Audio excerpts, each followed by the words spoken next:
Sallallahu ala Muhammad, sallallahu alaihi wasallam, sallallahu ala Muhammad. Assalamualaikum warahmatullahi wabarakatuh.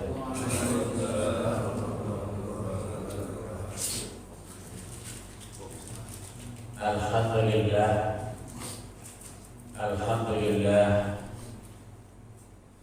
alladzi nasta'inuhu wa nastaghfiruh wa na'udzu billahi min shururi anfusina wa min sayyiati a'malina. Man yahdihillahu fala mudilla lahu wa man yudlilhu fala hadiya lahu.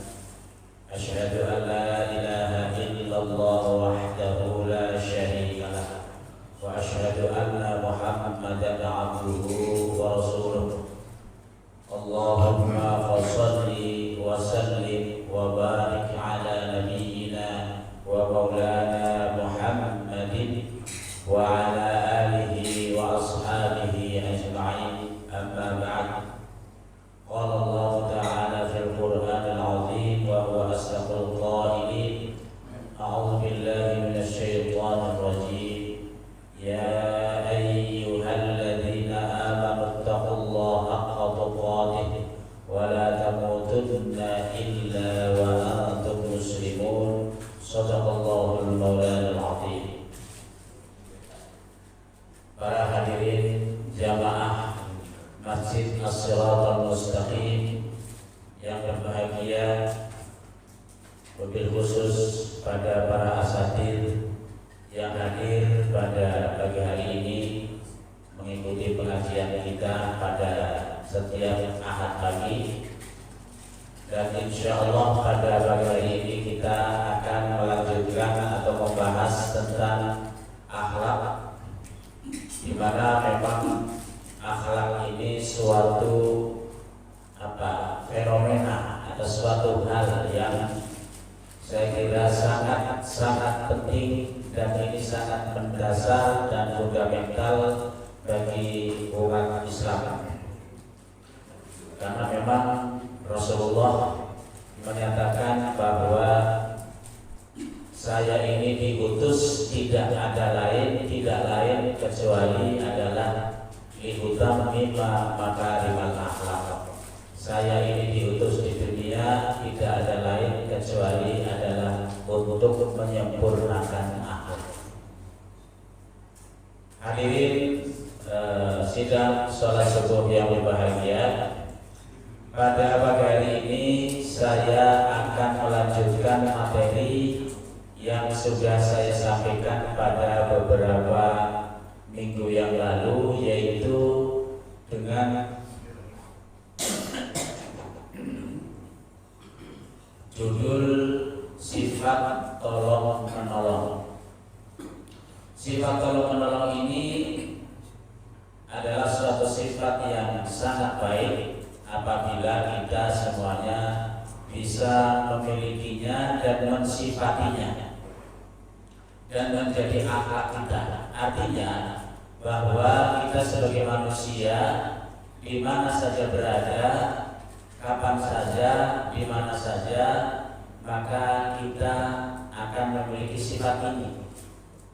Dan ketika kita memiliki sifat seperti ini, maka kita akan lebih peka terhadap kawan-kawan kita, saudara-saudara kita yang ada di sekitar kita atau yang berada di lingkungan kita. Apabila kita melihat ada saudara kita, kawan-kawan kita, ikhwan kita yang mungkin mereka dalam keadaan terdesak, kesulitan, apakah itu harta atau yang lain-lainnya, maka kita sebagai umat Islam terhadap sesama saudara kita, maka muncullah keinginan di dalam diri kita untuk bagaimana caranya untuk menolong saudara kita. Dan ini apabila sudah menjadi sifat, maka secara otomatis kita akan menolong saudara kita itu. Para bapak sekalian rahimahullah, dalam konteks akhlak ini lebih khusus kita membahas tentang sifat suka menolong kepada orang lain. Itu sudah kita bahas, dan pada hari Ahad yang lalu, yaitu kita baru membaca beberapa ayat-ayat suci Al-Quran dan beberapa hadis yang mengisyaratkan, ya, atau yang menunjukkan kepada kita agar kita tidak cuek, ya, istilahnya itu, agar kita tetap suka, senang menolong kepada saudara-saudara kita. Nah, pada kali ini saya akan meneruskan materi kita karena belum selesai, bahwa menolong orang lain, membantu orang lain itu adalah tindakan yang sangat mulia di dalam agama kita. Membantu orang lain adalah salah satu tindakan mulia yang sangat dianjurkan di dalam Islam. Konsep ini menyangkut berbagai hal sebagai berikut, yaitu misalnya kita menolong dalam bentuk material, ya, material, misalnya ada orang mau pergi motornya macet, lalu kita, ya udah pakai motor saya aja dulu, gitu, misalnya gitu. Atau mungkin berbentuk uang, seseorang sedang kesulitan, terdesak dengan sesuatu hal, maka kita menolong dia. Apakah itu memberi atau mungkin memberi pinjaman dulu, ya, seperti itu. Nah, kemudian dalam hal yang bersifat emosional, ya, misalnya kita melihat ada tetangga kita di mana dia sedang sangat mungkin sedang sangat sedih sekali, gitu kan. Nah, kita bisa juga memberikan berpartisipasi di sini, memberikan motivasi, mungkin memberikan arahan kepada saudara kita agar saudara kita tidak bersedih berlarut-larut, misalnya seperti itu. Begitu juga dalam konteks spiritual, di mana misalnya saudara kita, tetangga kita, ya, atau jamaah kita, mereka dalam atau sedang tidak baik-baik saja dalam konteks keyakinannya, ya, atau dalam konteks yang berkaitan dengan hal-hal yang bersifat sholihat, ya, perbuatan-perbuatan yang soleh, maka kita mencoba untuk menembus dia, ya, agar dia itu tidak terlalu jauh, ya, di dalam konteks spiritual itu dia menjadi sangat rusak sehingga mungkin jauh dari petunjuk Allah. Nah, ini semuanya apakah itu yang bersifat pribadi itu artinya, ya, antar kita satu, antar kita dengan saudara kita, atau mungkin ini juga bersifat jamaah itu misalnya seperti di masjid ada kajian, kemudian kita memberikan kajian. Ini juga sebetulnya bisa diartikan dalam konteks kita saling menolong di antara kita. Membantu terhadap sesama bukan hanya tindakan sosial, akan tetapi juga merupakan perbuatan yang bernilai ibadah. Jadi artinya apa? Artinya adalah bahwa kalau kita menolong orang lain, apakah itu sifatnya personal, ataukah itu sifatnya berjamaah atau terhadap jamaah, maka itu sebetulnya adalah perbuatan ibadah bagi orang yang menolongnya itu, yang bisa menjadi media untuk mendekatkan diri kepada Allah Subhanahu wa taala. Jadi kalau kita menolong, apakah itu secara personal, apakah itu menolong dalam konteks berjamaah, itu sebetulnya adalah perbuatan ibadah. Dan kita sebenarnya pada saat itu kita sedang mendekatkan diri kepada Allah Ta'ala. Ya, jadi kalau kita menolong kepada orang lain, kepada sesama jamaah, itu sebetulnya kita sedang mendekat, berusaha untuk mendekatkan diri kepada Allah Ta'ala. Jadi artinya apa? Artinya kalau ada hutan misalnya di antara kita yang tidak peduli ya terhadap masalah-masalah sifat tolong menolong ini juga bisa bermakna bahwa yang bersangkutan itu menjauh dari Allah Subhanahu wa taala. Karena di situ adalah merupakan ibadah dalam konteks kita untuk mendekatkan diri kepada Allah Subhanahu wa taala. Jadi artinya bahwa mendekatkan diri kepada Allah taala itu bukan hanya kita melakukan ibadah mahdoh. Ya, ibadah mahdoh itu ibadah yang secara khusus, misalnya sholat,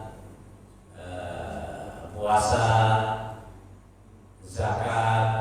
Nah, ini zakat ini juga sebetulnya mirip dengan sikap menolong ini. Ya, karena zakat itu kebetulan namanya zakat itu kan mengeluarkan harta.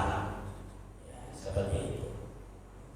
Jadi luar biasa orang yang suka menolong kepada orang lain ini, luar biasa. Dia nilainya sangat tinggi di hadapan Allah Subhanahu wa taala. Dalam surat Al-Maidah ayat 2 dan hadis-hadis yang telah disebutkan di atas kemarin dulu, ya, sangat dianjurkan agar kita saling mendukung dalam melakukan kebaikan dan menghindari perbuatan yang merugikan kepada orang lain. Artinya apa? Artinya bahwa di dalam surah yang pertama yang saya sampaikan itu dikatakan misalnya a'udzubillahi minasyaitonir rajim wa ta'awanu 'alal birri wat taqwa wa la ta'awanu 'alal ismi wal 'udwan. Hendaklah kamu sekalian itu melakukan pekerjaan tolong menolong dalam perbuatan takwa, dan jangan kamu sekalian melakukan perbuatan tolong menolong di dalam perbuatan dosa dan permusuhan. Nah, jadi kita tidak boleh melakukan pertolongan atau tolong menolong dengan sesama kita dalam perbuatan dosa. Dalam sebuah hadis Rasulullah bersabda, Bismillahirrahmanirrahim, khairun nasi anfa'uhum linnas, rawahu Tabrani. Sebaik-baik manusia adalah mereka orang yang paling bermanfaat, ya, bermanfaat bagi manusia. Kemarin ada yang wakil kepada saya, itu di suatu jamaah tertentu, DKM-nya yang wakil kepada saya, begitu. Nah, bagaimana waktunya? Katanya, Ustaz, saya kemarin minta kepada si fulan, ya, beliau itu kan bacaannya bagus, baik. Nanti kalau Ramadan itu saya minta beliau untuk menjadi imam. Akhir misalnya ini contoh ya, menjadi imam. Lalu kok nggak mau? Alasannya saya belum bagus bacaannya. Ya, tapi si DKM ini kan sudah menilai bahwa oh dia bacanya bagus. Kemudian agak ditekan oleh DKM itu, ternyata tetap dia tidak mau. Terus minta tolong pada saya untuk istilahnya apa ya, mendekati dia dan sebagainya. Saya bilang kalau saya jelas-jelas mendekati dia karena masalahnya sudah ada antara antum dengan dia, nanti antum malah yang nggak enak. Jadi seolah-olah dia tahu bahwa saya antum batul dengan saya, begitu curhat dengan saya. Jadi gimana Ustaz? ya sudah, nanti kalau pas ada kesempatan, ada pengajian, nanti saya sampaikan secara umum saja. Secara umum, nah ini saya sampaikan hadis ini. Khairun nasi al-ma'ruf linnas. Sebaik-baik manusia adalah mereka yang paling bermanfaat bagi orang lain. Ya, ini yang di masjid kita. Kadang-kadang juga, ya kalau saya punten ya memang kesehatannya belum sempurna. Kalau berdiri lama itu sudah kemudian merasa tidak nyaman yang punggungnya, maka saya merasa belum sempurna memang untuk menjadi imam. Maka oleh karena itu ya saya menyerahkan kepada yang lain, toh di sini banyak. Tapi terkadang juga sulit juga meminta, terutama mahasiswa kita ini yang sudah pada hafal Al-Quran dan pandangan mendekati mereka nggak usah dan sebagainya. Nah ini, jadi siapapun yang misalnya kalau di masjid ini secara umum yang memang merasa dia sudah fasih bacaannya, sudah bagus bacaannya, bisa menjadi imam misalnya, ya sudah, ya bergantian, supaya apa? Kita lebih bermanfaat untuk jamaah. Apalagi ini kemanfaatannya adalah dalam konteks beribadah kepada Allah Ta'ala. Jadi itulah para bapak sekalian, maka Rasulullah menyatakan bahwa sebaik-baik manusia itu adalah orang yang bermanfaat bagi orang lain. Bermanfaat artinya apa? Ketika dia melakukan sesuatu itu bisa bermanfaat kepada orang lain, misalnya menolong kepada saudara kita, membantu saudara kita, seperti itu. Bentuk-bentuk menolong kepada orang lain. Nah, ini lebih dijelaskan lagi. Bagaimana bentuk-bentuk kita menolong kepada orang lain? Yang pertama adalah menolong dalam bentuk materi. Materi itu adalah sesuatu hal yang nampak, itu materi. Bentuk uang, barang, tempat, pakaian, alat kendaraan dan sebagainya. Kadang-kadang ada orang yang datang kepada kita, Pak, maaf, saya boleh nggak pinjam uangnya, gitu ya. Nah, bagi orang yang memang memiliki sifat menolong, akhlak ya, sifat yang menolong itu orang yang memiliki akhlak suka menolong, maka kalaulah dia misalnya tidak punya, dia mengatakan apa adanya, Pak, maaf saya tidak ada uang. Kalau dia ada uang, dia tidak akan mengatakan tidak ada uang, dia akan mengatakan yang baiklah, berapa bentuknya. Nah, seperti itu. Barang, misalnya barang itu adalah ya barang-barang misalnya alat-alat rumah tangga, ya misalnya ada orang meminjam apa alat rumah tangga misalnya, ya kita berikan pinjam kepada kita, kepada orang lain agar orang lain bisa menggunakan barang-barang kita. Tempat misalnya, tempat itu apa? Ya misalnya kita punya rumah, kita punya lahan, ada orang yang ingin menggunakan, sedangkan yang akan menggunakan itu memang betul-betul dia sangat membutuhkan itu.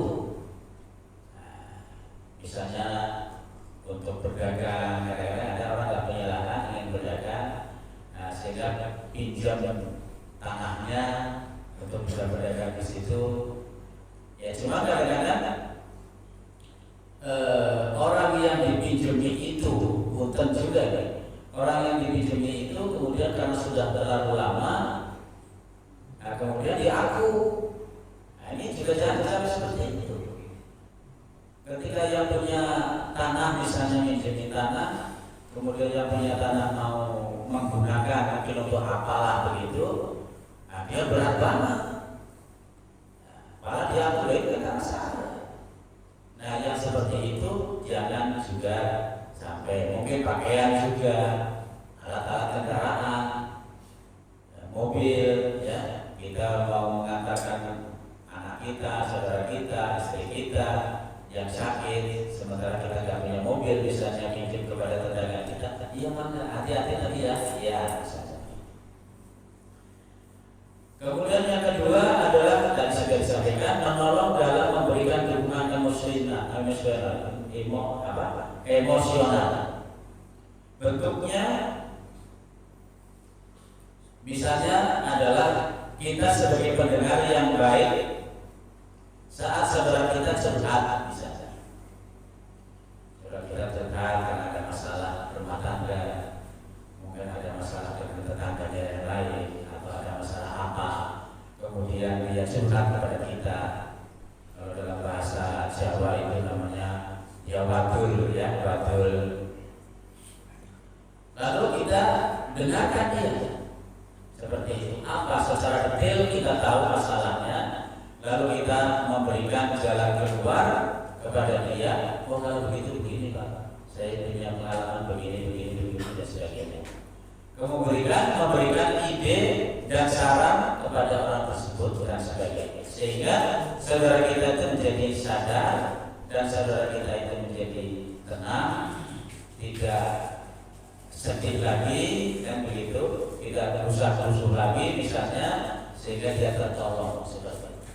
Nah, ini sangat mulia orang yang bisa memberikan pertolongan kepada saudara kita yang sedang dalam keadaan berkaitan dengan emosional seperti ini. Kemudian yang berikutnya adalah menolong dengan cara memberikan pengarahan dan ilmu. Seperti sekarang kita sedang kuliah subuh.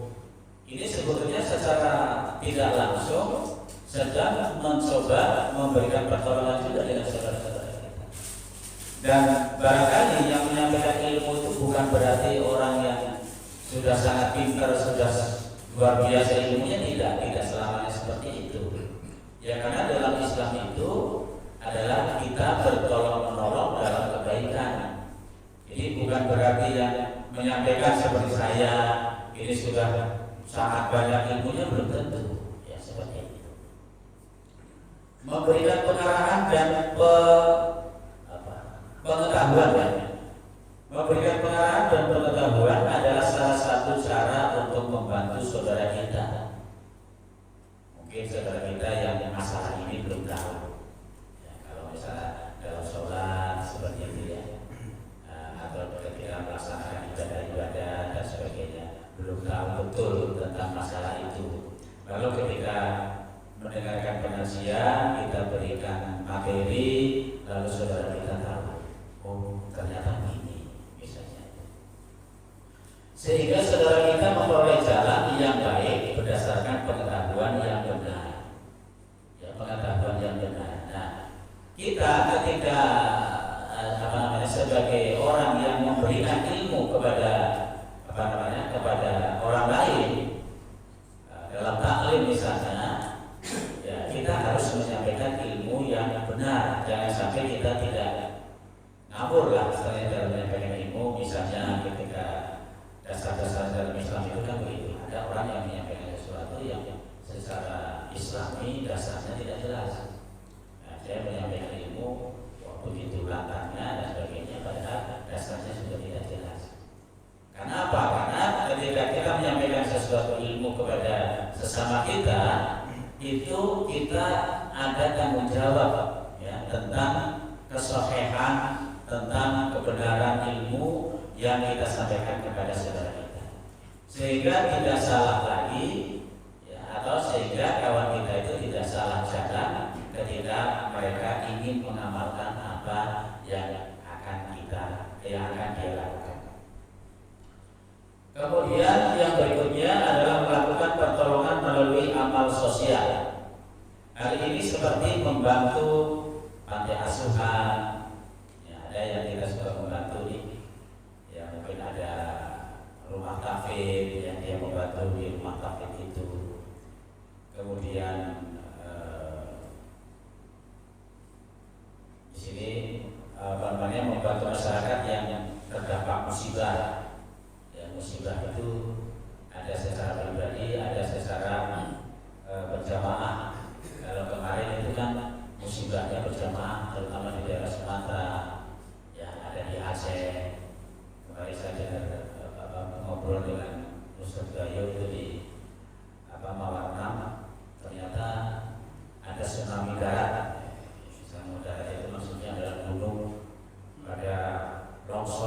gitu ya. Nah, terutama di sini adalah orang-orang yang punya kepentingan, para pejabat pemerintah. Nah, ini para pejabat pemerintah ini kadang-kadang juga kurang peka untuk melihat bagaimana yang terjadi di lingkungan kita. Kemarin saya lihat ada video, misalnya ada masyarakat yang ingin beraktivitas, anak-anak yang ingin bersekolah, itu di daerah Lampung Timur kalau nggak salah. Itu mereka harus naik perahu. Ya, kalau naik perahu itu kan apakah dijamin keamanannya atau tidak? Akhirnya nanti di tengah-tengah jalan karam ya perahunya. Nah itu pemerintah harusnya juga memperhatikan hal-hal yang seperti itu. Orang yang terdampak musibah ya di Sumatera Barat, Sumatera Utara dan sebagainya. Seperti ada banjir bandang, gempa bumi, ya terkena lahar gunung meletus dan sebagainya. Ya mungkin kalau kita tidak bisa melakukan secara pribadi, mungkin berjamaah. Kemarin beberapa waktu yang lalu kami di suatu organisasi mengumpulkan apalah pakaian lah, mungkin ada uang dan sebagainya. Mungkin sekarang banyak di sana, mungkin ya, nah seperti itu. Para bapak hadirin rahimahullah. Jadi luar biasa orang yang memiliki sifat menolong kepada orang lain. Karena orang-orang yang tadinya sulit, macet, ya itu bisa lancar, bisa tertolong dari apa yang mereka sedang mendapatkan kesulitan. Manfaat menolong kepada orang lain. Membantu orang lain adalah merupakan ajaran yang sangat penting dalam Islam yang seharusnya menjadi bagian dari kehidupan sehari-hari kita. Jadi menjadi bagian dari kehidupan kita. Dan saya kira ini kita semuanya adalah pelaku itu saya kira. Saya merasakan di komplek kita ini, di gereja kita luar biasa. Ya, sifat kawan-kawan kita yang suka menolong itu luar biasa. Kita dituntut peka terhadap problem yang dihadapi saudara kita. Peka itu gimana sih? Ya, kadang-kadang ada orang yang mungkin merasa malu minta tolong kepada orang lain. Ya, tapi kita bisa tahu bahwa dia itu sedang membutuhkan. Itu namanya peka. Nah, seperti itu. Ternyata sikap dan sifat ini memberikan dampak positif bagi pelakunya, diantaranya adalah sebagai berikut. Jadi kalau kita menolong kepada orang lain, ada dampak positif ya, yang bisa dirasakan oleh saudara kita yang kebetulan memang sangat membutuhkan. Apa itu? Yang pertama, bagi orang yang menolong, maka dia akan memperoleh pahala. Dikatakan bisa berlipat-lipat, ya apalagi pada bulan puasa nanti Allah akan menggandakan pahala itu sampai tidak tahu sebesar apa penggandaan Allah terhadap orang yang menolong kepada orang lain. Yang kedua adalah sebagai media untuk mendekatkan diri kepada Allah. Tadi sudah saya sampaikan. Jadi orang yang menolong itu sebetulnya dia sedang mendekatkan diri kepada Allah. Jadi ada orang kesulitan saya tolong, itu dia sedang mendekatkan diri kepada Allah. Tidak ubahnya seperti kita yang sedang beribadah Allah, yaitu misalnya kita sedang sholat, puasa, haji dan sebagainya. Kemudian membangun komunitas yang kuat. Ya ini.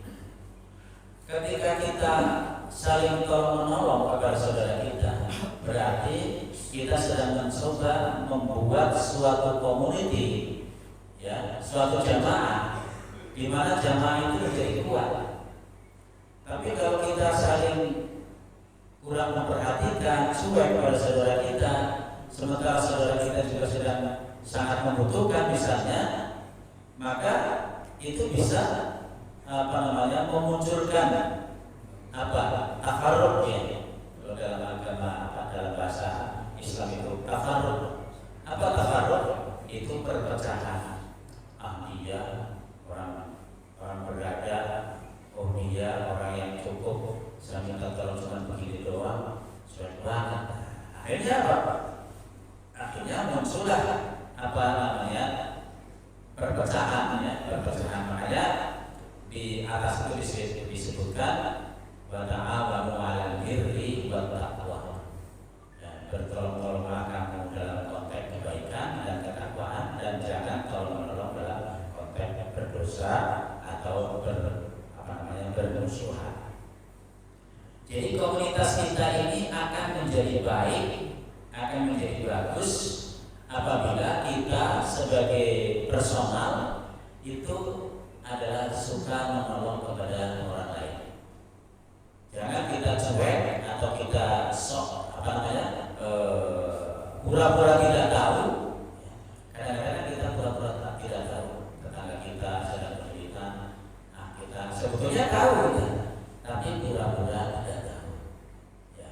Kalau kita bisa membantu tetangga kita, apapun yang kita bisa dilakukan, itu ya kita lakukan. Nah, misalnya kita sekarang di masjid kita ya, kebetulan kita kan sedang membangun ini. Kebetulan pembenahan supaya rapi dan sebagainya, tempat ibadah yang kita gunakan ini. Nah, kemudian DKM nge-share tuh, para bapak, para ibu, barangkali ada yang kelebihan harta yang ingin membantu kami sedang begini. Apa yang terjadi? Yang terjadi mulai ada yang 1 juta, ada yang 100.000, no problem. Kita nggak usah malu, misalnya saya misalnya cuma 100.000, saya misalnya 200.000, 250, ada yang 1 juta lebih, monggo saja. Karena apa? Karena ini sebetulnya dalam rangka juga untuk memperkuat, ya, untuk menimbulkan atau memperkuat jadi komunitas yang kuat seperti ini. Coba kalau misalnya DKM ini sudah men-share kepada grup, kemudian kita cuek dan ada yang membantu, itu kan jadi gimana ya? Jadi seolah hubungan antara kita dengan sesama kita itu menjadi kayak tidak kuat saja. Tapi di sini luar biasa. Kalau ada perempuan misalnya tetangga kita yang kesulitan, juga begitu sama. Kita nge-share, barangkali ada yang akan membantu dan sebagainya. Seperti dulu di belakang itu yang rumahnya ambruk, kita juga membantu semampu kita. Dan kita sekali lagi jangan merasa malu walaupun sedikit, karena itulah mampu kita. Mungkin bisa jadi walaupun sedikit, tapi kita itu ikhlas karena Allah Ta'ala, itu pahalanya lebih banyak daripada yang banyak. Tapi punten ini misalnya ya, itu lebih banyak, lebih bagus yang sedikit, tapi ikhlas karena Allah Ta'ala. Tapi juga banyak ikhlas, itu lebih bagus lagi. Seperti itu. Oke. Jadi komunitas itu perlu perlu dibangun oleh kita. Seperti itu. Bagaimana caranya? Yaitu agar kita bisa saling memperkuat ya antara satu dengan yang lain. Membantu untuk meningkatkan kesehatan mental, membantu menggembirakan dan menenangkan saudara kita. Ya, itu sebetulnya emosional juga. Ada saudara kita yang kelihatan sedang bersedih. Ya, bersedih itu macam-macam, bisa karena misalnya ekonominya sedang kurang, tidak bersedih karena ada masalah-masalah keluarga. Ya, kita sebagai orang yang tahu, tembus di situ. Tembus nanti kita datang bukan untuk menambah riwah saudara kita yang sedang kesulitan itu enggak, tapi kita adalah untuk membuat saudara kita, tetangga kita lebih tenang, lebih nyaman, dengan problem yang dihadapi oleh mereka. Jadi menolong itu ternyata tidak hanya sekedar berbentuk materi, tapi juga bisa dalam bentuk-bentuk yang lain. Para bapak rahimahullah, kemudian ternyata bahwa tolong-menolong itu ada yang dilarang oleh Allah Ta'ala.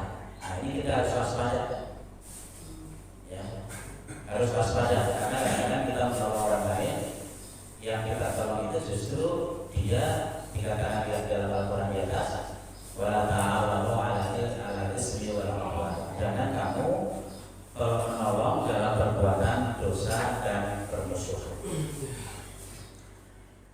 Ini beberapa contoh ya. Yang pertama misalnya kita memberikan petunjuk atau arahan kepada orang lain sehingga orang lain mendapatkan sesuatu untuk menemukan orang yang akan, misalnya dia mau membunuh orang, lalu kita memberikan petunjuk dia, itu orangnya di situ. Padahal dia minta petunjuk untuk ditujukan kepada orang tersebut, dia ingin berbuat sesuatu yang jahat kepada orang tersebut. Maka ini adalah tolong menolong dalam perbuatan dosa. Nah, maka kita harus hati-hati, ya. Misalnya apalagi kita ada orang yang kita tidak mengenal, ya. Nah, kadang seperti itu. Orang tidak mengenal, assalamualaikum, pura-pura baik kepada kita tanya, saya mau tanya, Pak Fadil di mana ya? Nah, misalnya kayak gitu ya. Nah, memang kenapa Pak Fadil? Kan gitu. Memang kenapa? Kita tanyakan memang kenapa? Nah, dia kemudian memberikan jawaban, mungkin jawabannya kan bisa kita lihat ya. Dia bermaksud baik atau bermaksud buruk, kita bisa melihat dari jawaban yang diberikan oleh orang tersebut. Nah, ketika kita yakin, apalagi memang kita sudah kenal misalnya kepada orang tersebut, ya bahwa ini kayaknya orang mau tak benar nih sama Pak Fadil. Ya, saya nggak tahu tuh Pak tempatnya, di mana tempatnya. Seperti itu Pak, tanya kepada yang lain. Nah, yang lain karena mungkin dia belum pernah mengaji, ya, main tunjuk aja di sana Pak, bloknya ini dari sini ke kanan dan sebagainya. Nah, seperti itu. Nah, ini kita tidak boleh menolong kepada orang lain yang memang orang lain itu kita tahu persis bahwa orang lain itu sebetulnya mau berbuat jahat kepada orang yang kita tunjuki misalnya.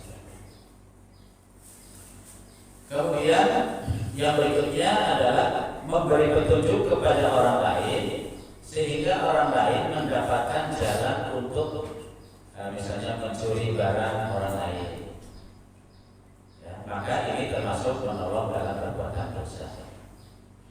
Orang ingin mencuri karena dia tahu bahwa orang yang akan dicuri itu rumahnya misalnya dia sudah pergi kemana jauh beberapa hari.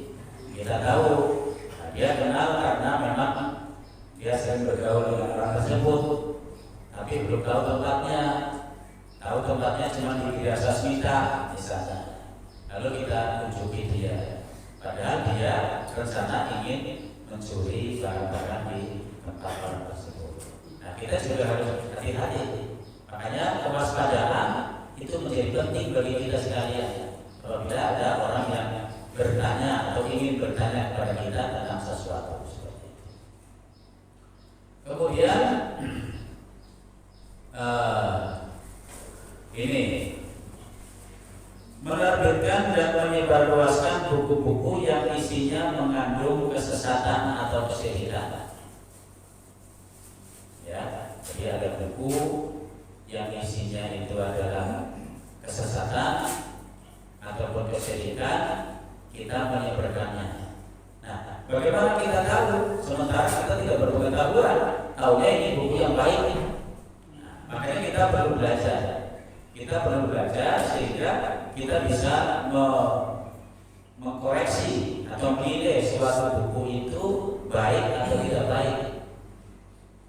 Gitu. Misalnya ada buku-buku yang menganjurkan kepada orang untuk berbuat sesuatu yang perbuatan sesuatu itu sebetulnya jauh dari ajaran kita, jauh dari ajaran Islam misalnya. Dasarnya nggak jelas, Al-Quran yang nggak jelas, hadisnya nggak jelas, seolah itu perbuatan baik. Karena perbuatan baik itu walaupun menurut kita baik, tapi sesungguhnya tidak ada landasan yang jelas, maka itu menjadi perbuatan yang tidak baik. Nah, jadi ada buku-buku yang mengandung kesesatan, kita sebarkan kepada orang lain, atau mungkin kemaksiatan dalam buku tersebut, komik-komik yang mengandung maksiat dan misalnya begitu. Maka ini adalah upaya dalam tolong menolong yang mengandung perbuatan dosa, ya, mengandung perbuatan dosa. Ya, bagaimana caranya kita? Kalau kita tahu bahwa yang buku tersebut adalah buku yang mengandung kesyirikan, mengandung perbuatan dosa, kesesatan misalnya, ya kalau perlu ya kita bakar saja. Ini buku gak bermanfaat, ya, kita bakar seperti itu. Terkecuali misalnya saya di rumah itu ada Injil, saya punya Injil, Pak. Ya, karena dulu ketika kuliah di Usuluddin itu kita ada materi perbandingan agama, nah, seperti itu, sehingga kita terpaksa harus membeli Injil. Ya. Tapi Injil kita beli ini bukan bermaksud untuk dibaca dan diamalkan, hanya untuk membagikan seperti itu. Nah, sehingga kita tahu persis bagaimana ajaran-ajaran ya di dalam buku tersebut yang itu bertentangan dengan ajaran kita. Nah, kadang-kadang ada mahasiswa, kawan-kawan yang terperosok memang ketika mereka membandingkan antara Injil dengan Al-Quran, itu bukan dia malah mendapatkan petunjuk, tapi dia terperosok. Malah yang diikuti Injilnya, Al-Qurannya ditinggal. Nah, itu jangan sampai, hati-hati. Ini terutama yang mungkin bapak-bapak punya anak atau punya cucu kuliah di UIN, Fakultas Usuluddin, hati-hati. Banyak orang yang kemudian terperosok itu. Ya, kalau saya alhamdulillah karena sudah kita landasi keyakinan, keimanan dengan agama yang kita anut, sehingga kita ya walaupun mungkin ada yang sama, antara ajaran Injil dan Al-Quran, ada yang mirip-mirip gitu. Kebaikannya itu ada yang mirip. Nah, kita bukan berarti untuk ikuti Injilnya, tapi kita mengikuti karena dalam Al-Quran itu ada petunjuk yang seperti itu. Kenapa? Karena memang ya ini undang kepada kawan-kawan kita yang di Triasas kita, memang di dalam Injil itu banyak kalimat-kalimat yang kemudian diselewengkan, dirubah. Ya, seperti misalnya Yesus sebagai Tuhan. Ya, Yesus itu bukan Tuhan. Yesus itu adalah sebagai utusan Allah. Nabi Isa utusan Allah. Mereka dia mengaku menjadi Tuhan. Mereka keliru ketika misalnya Nabi Isa pada saat sedang menyampaikan materi kepada umatnya. Itu pada saat itu dia sedang dikejar, dicari, akan dibunuh. Allah itu Maha tahu. Kemudian ketika mereka yang ingin membunuh Nabi Isa itu sudah dekat dengan tempat jamaahnya itu, Isa langsung dirubah menjadi diangkat ke langit. Isa diangkat ke langit. Lalu kemudian ada salah satu muridnya yang namanya Yudas Iskariot, itu wajahnya dimiripkan betul dengan Nabi Isa. Maka ketika musuhnya datang, dia lihat Yudas Iskariot, padahal itu bukan Nabi Isa, ditangkap kemudian disalib. Nah, ketika disalib dalam perjalanan berikutnya, maka dikatakan bahwa ini Isa adalah sedang memperjuangkan kita. Ya rela-rela disalib untuk misalnya tempatnya seperti itu. Nah ini contoh-contoh buku-buku yang kita harus waspada. Jangan sampai kita punya buku-buku yang itu adalah menjadikan kesesatan bagi saudara-saudara kita. Ya, berikutnya. Nah, menyewakan toko yang kita tahu bahwa toko itu akan digunakan untuk penjualan barang-barang yang terlarang atau diharamkan seperti jual koma, daging babi dan sebagainya. Kadang-kadang kita ketika misalnya punya toko, menyewakan toko kita, itu kita kan prinsip untuk alhamdulillah ada yang nyewa, begitu kan? Kan untuk disewa 1 bulan 1 juta, kan lumayan itu. Nah, kemudian kita tahu bahwa yang nyewa itu dia sudah menjual narkoba. Kita tahu bahwa dia yang menyewa itu suka menjual daging babi karena di situ nggak ada orang jual daging babi. Dia akhirnya menjual narkoba, menjual babi. Kalau kita tahu seperti itu, maka seyogianya kita jangan menyewakan toko kita kepada orang tersebut. Atau mungkin kita menjual rumah, ini yang suka jual rumah, mau jual rumah, ada orang membeli, dia berani membeli mahal, tapi siapa orangnya itu? Apakah dia seorang yang muslim yang soleh atau dia bukan seorang muslim, misalnya begitu? Ya kita harus waspada, jangan sampai karena gara-gara ada yang mau dengan harga mahal, ternyata itu bukan saudara kita sesama muslim, lalu kita jual. Ketika kita jual, ternyata dia gunakan untuk misalnya ya kebaktian ya setiap hari Minggu. Kan saya seperti itu. Para bapak sekalian rahimahumullah, ternyata materi kita sudah habis. Ini sudah berapa? Sudah pas lah ya. Oke, sudah habis. Insyaallah kita akan lanjutkan pada materi yang akan datang. Itu saya sudah membuat materinya. Yang ini mungkin penting juga untuk kita, terutama di Indonesia, yang dimana bahwa di Indonesia ini adalah masyarakatnya itu bermacam-macam, ya. Ada yang muslim, ada yang non muslim, dan sebagainya. Kemudian dalam Islam itu juga ada pendapat antara satu dengan yang lain yang tidak sama. Mungkin saya akan mencoba materi yang akan datang, insya Allah kalau diberikan umur panjang, itu akan saya sampaikan tentang at-tasamuh, dalam bahasa Arab at-tasamuh, yaitu tentang toleransi, gitu Pak Ustaz. Toleransi. Bagaimana kita bertoleransi itu, bagaimana dalil-dalilnya yang menjadi landasan kita, sehingga kita sebagai manusia tetap bertoleransi yang terhadap orang lain, apakah sesama agama atau mungkin yang berbeda agama. Mungkin barangkali itu. Kalau ada yang mau diskusi,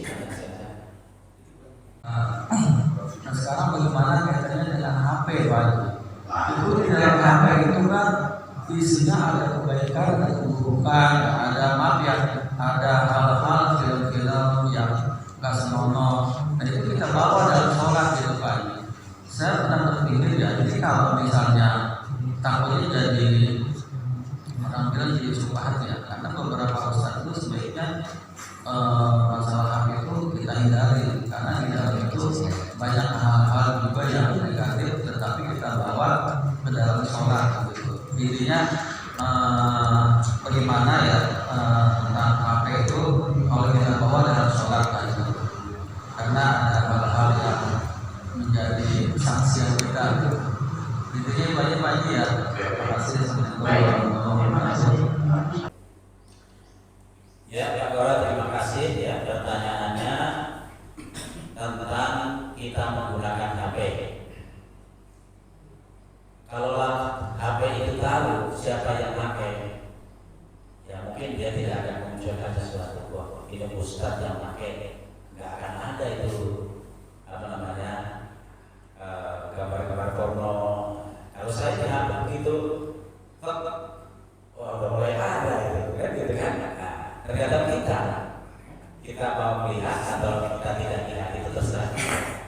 Tapi bagi orang yang merasa wah ini mengganggu ini, nah, kita lewatkan saja. Walaupun kita lihat ya kita lewatkan saja seperti itu.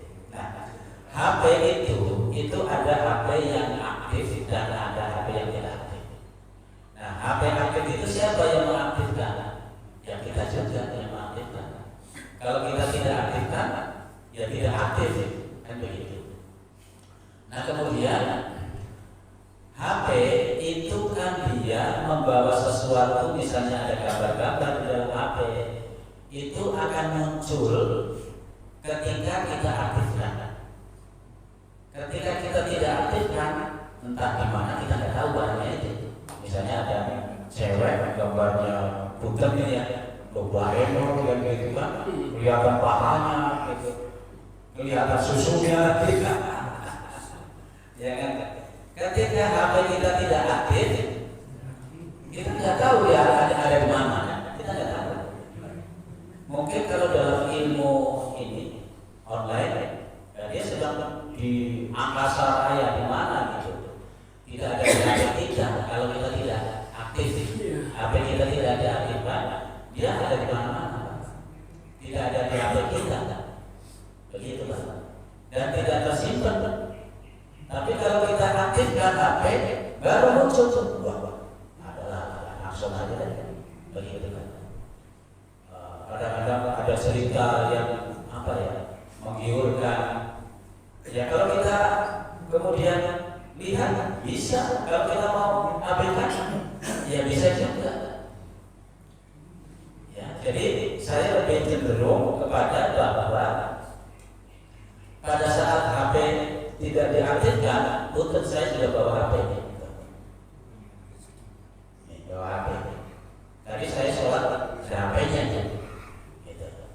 Tapi ketika HP kita tidak aktif, ini kan sesuatu hal yang sifatnya online, itu tidak masuk. Menurut saya ini tidak masuk di HP kita, karena tidak kita aktifkan. Tapi ketika kita aktifkan, mungkin di antara Bapak ada yang punya ilmu, maka nanti didiskusikan. Kalau menurut saya seperti itu. Kalau tidak diaktifkan, maka dia dalam keadaan online di mana-mana, di angkasa raya mungkin, atau di awam-awam, kan begitu. Ketika kita tarik dengan menggunakan HP kita, dia masuk ke sini. Seperti itu.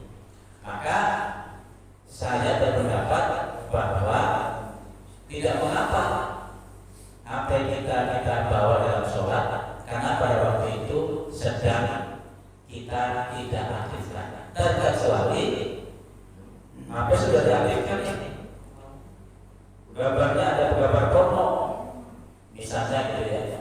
Kemudian itu Pak Ustaz Nana udah ngomong Allahu Akbar, Allahu Akbar, asyhadu an la ilaha illallah, buru-buru masuk gambar di sini. Nah, berarti ini ada gambar porno yang sedang kita aktifkan.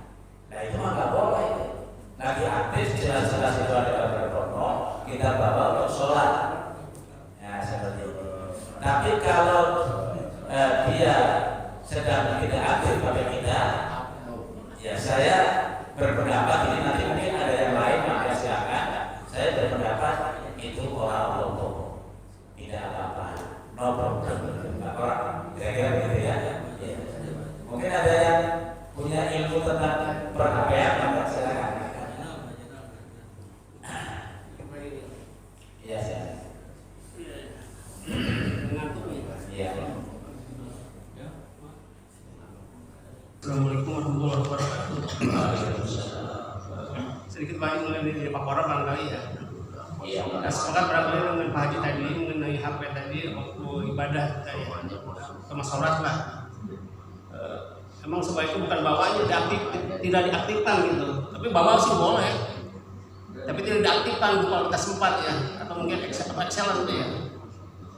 Kadang-kadang juga mungkin karena orang buru-buru lupa nggak diaktifkan, ketika sholat itu bunyi Pak yang manggil Pak, pas dangdut lagi. Ada Pak pernah itu musik itu, ada yang manggil. Ada pernah Pak, sehingga dia kan jadi nggak enak. Ketika sholat ada dangdut itu, dan mungkin nggak ada istilah itu ya, lupa kali. Ada seperti itu pernah kejadian Pak. Ya artinya mungkin dia dinonaktifkan lah. Nggak diaktifkan maksudnya, dimatikan lah. Kedua juga mungkin pernah kejadian juga waktu sholat itu, waktu khutbah ada orang saya lihat memang agak jauh dari saya, orang khutbah lihat HP gitu, pas WA gitu. Itu kalau saya itu kalau menurut saya sholatnya nggak sah Pak, Jumatnya karena harus dengar khutbah bukan baca HP. Ada pakai orang muda lah, Musa tegur karena jauh juga gitu. Capek atau kadang mau khutbah gitu. Beberapa kali saya pernah lihat itu kajian ya. Kemudian itu aja barangkali yang lupa orang tadi tambahan sedikit. Tapi ada beberapa yang lain nanti. Saya setuju tapi tidak diaktifkan gitu. Kedua barangkali mengenai tadi tolong menolong barangkali. Kalau di hadis itu kan ada man ra'a munkaran wa yughayyiru bi yadihi dan seterusnya. Bilisani kafir kopi. Kalau tadi kan istilahnya membantu ya, menolong ya, dan kebaikan dan takwa. Jangan menolong dalam permusuhan dan dosa. Kaitannya dengan ini Pak, kemungkaran barangkali. Kita kan ketika tahu barangkali ada kemungkaran, kemaksiatan, kita harus membantu juga, mencegah gitu kan, mengberati. Nah, itu kan termasuk menolong juga barangkali kalau kita sanggup ya. Jika di hadis itu katakan dengan lisan kita cegah gitu. Kalau tidak kita mampu dengan kekuasaan kita, sekarang Pak RT gitu kan, Pak RW gitu kan, punya kemampuan lah, punya wewenang lah. Sehingga kalau kita dengan lisan tidak mampu, dengan kekuasaan tidak mampu, kita bisa dengan hati kita kan.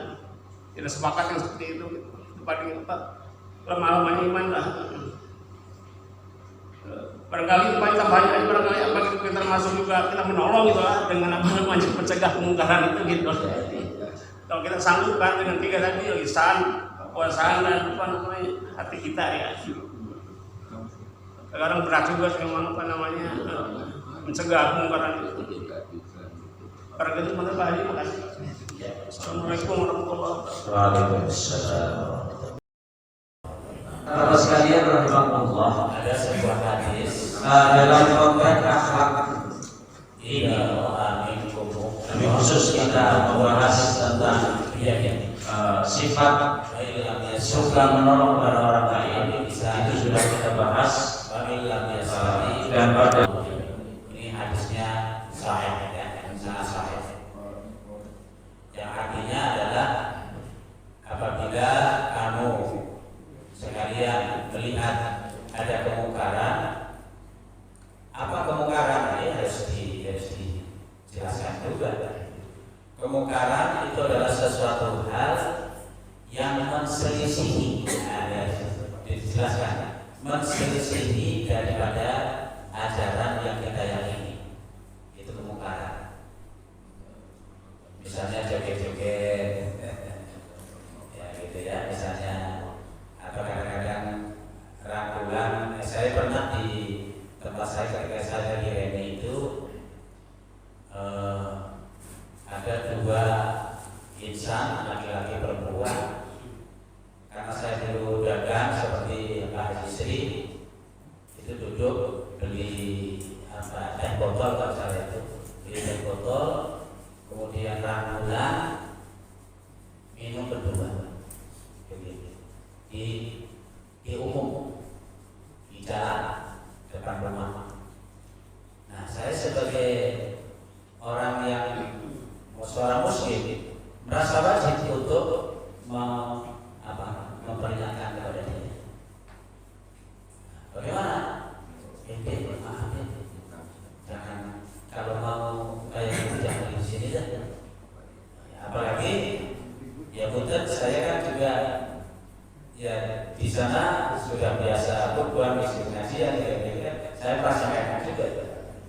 dibiarin aja.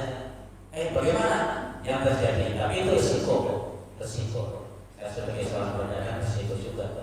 Dia kemudian marah, botolnya dipecah, ya, untuk tidak dianukan saya cuma dipecah. Ya sudah, silakan dia ke sini. Ya dia pergi. Nah, pertanyaan dari Pak Zainal, apakah itu termasuk menolong? Ya, itu sebetulnya kita termasuk menolong kepada orang lain, karena apabila dia misalnya mengikuti apa yang kita lakukan atau apa yang kita sampaikan kepada orang tersebut, kalau dia mengikuti, berarti dia tertolong. Kenapa? Ya, perbuatannya sangat buruk. Kalau bahasa apa ya, saya nggak enak ngomongnya, dia sangar ya, sangar itu gimana ya bahasanya? Bahasanya begitu, dia sangat sangar. Nah, kemudian kalau kita nasihati, kita punya harapan dia akan mengikuti apa yang kita sampaikan. Tapi memang itu resiko, ya resiko. Ketika kita falyughayyirhu biyadihi, rubahlah kalau bisa dengan tanganmu. Dengan tanganmu itu bagaimana? Yaitu dengan apa yang kita bisa. Ya. Ada yang menyatakan biyadihi dengan kekuasaannya. Misalnya di lingkungan RT kita, dan kemarin ada berita di lingkungan RT 1, ya saya baca itu beritanya itu. Yaitu ada seorang keluarga yang dimana itu suka datang orang laki-laki ke situ, bahkan tidak satu dua, banyak, beberapa lah gitu ya. Kemudian orang laki itu diperbolehkan untuk masuk ke kamar anaknya misalnya. Nah, kita tahu teman-teman kerek dia tinggi itu sudah dilakukan dengan kekuasaannya siapa, Pak RT. Pak RT sudah datang ke situ memberitahu, saya tidak tahu persis kejadiannya, tapi kira-kira mungkin begitu ya. Pak RT, Bu RT itu sudah mencoba datang ke situ dalam rangka untuk membenahi, ya, karena itu secara umum tidak layak, tidak wajar ya di lingkungan kita seperti itu. Atau mungkin pernah juga ada berita di lingkungan kita, ada seorang wanita cewek jalan, dia menggunakan rok tapi terlalu tinggi, ya, sehingga hampir kelihatan barangnya. Nah, itu juga pernah ada yang mengingatkan yang seperti kalau di komplek kita kan begini. Memang resiko, ya resikonya itu adalah kadang-kadang mengenai kita. Saya tidak tahu persis bagaimana perkembangannya yang ada di RT 1, apakah kemudian apa perbuatan dari atau perilaku yang dilakukan oleh keluarga itu kemudian berhenti atau berlanjut. Yang mudah-mudahan itu berhenti. Kalau berhenti itu berarti kita menolong dia, menolong perbuatan yang kurang baik menjadi baik. Artinya menolong dia menjadi selamat kan gitu. Kalau kita tidak tolong, kita biarkan saja, berbahaya. Nanti udah begitu, ada warga kita yang coba maju ke situ, bahaya juga. Atau juga ada pernah di tempat lain, tidak di sini. Itu ada suatu rumah di kompleks seperti kita.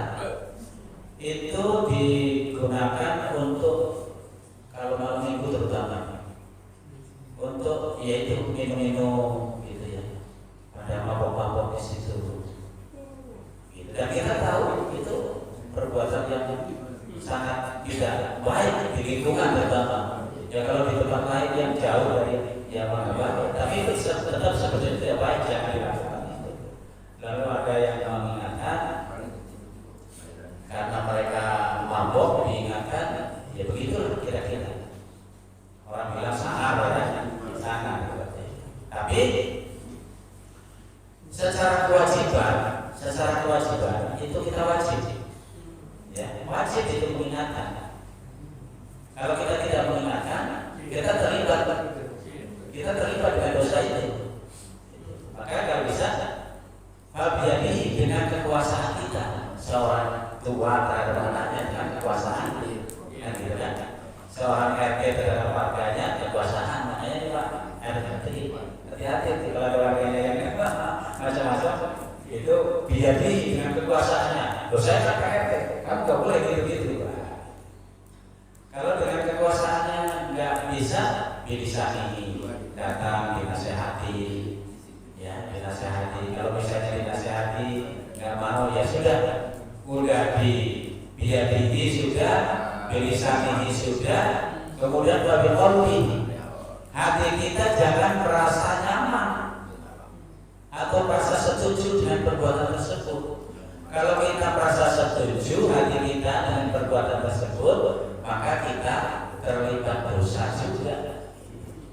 Makanya umat Islam punya kewajiban apabila ada di lingkungan kita ada seperti itu, maka kita wajib hukumnya.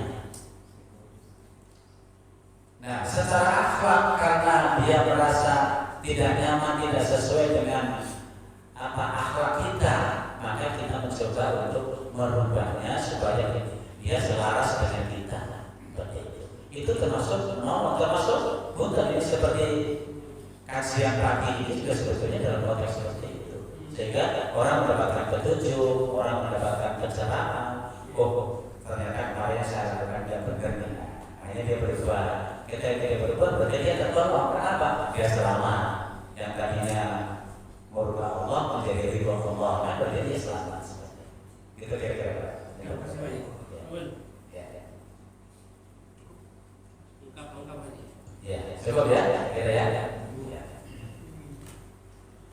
Baik, para bapak sekalian, Allah, saya kira itu yang dapat kita sampaikan pada pengajian pagi hari ini. Mudah-mudahan materi yang sangat sedikit ini itu bermanfaat oleh kita secara pribadi dan juga bermanfaat bagi kita secara komitmen bersama, secara berjamaah. Saat ini mari kita baca doa kafaratul majlis. Bismillahirrahmanirrahim. Subhanakallahumma wa bihamdika asyhadu an la ilaha illa anta astaghfiruka wa atubu ilaik. Wabillahi taufiq wal hidayah. Assalamualaikum warahmatullahi wabarakatuh. Sallallahu ala Muhammad sallallahu alaihi wasallam. Sallallahu ala Muhammad sallallahu alaihi wasallam. Sallallahu ala Muhammad sallallahu alaihi wasallam. Sallallahu ala Muhammad sallallahu alaihi wasallam. Sallallahu ala Muhammad sallallahu alaihi wasallam.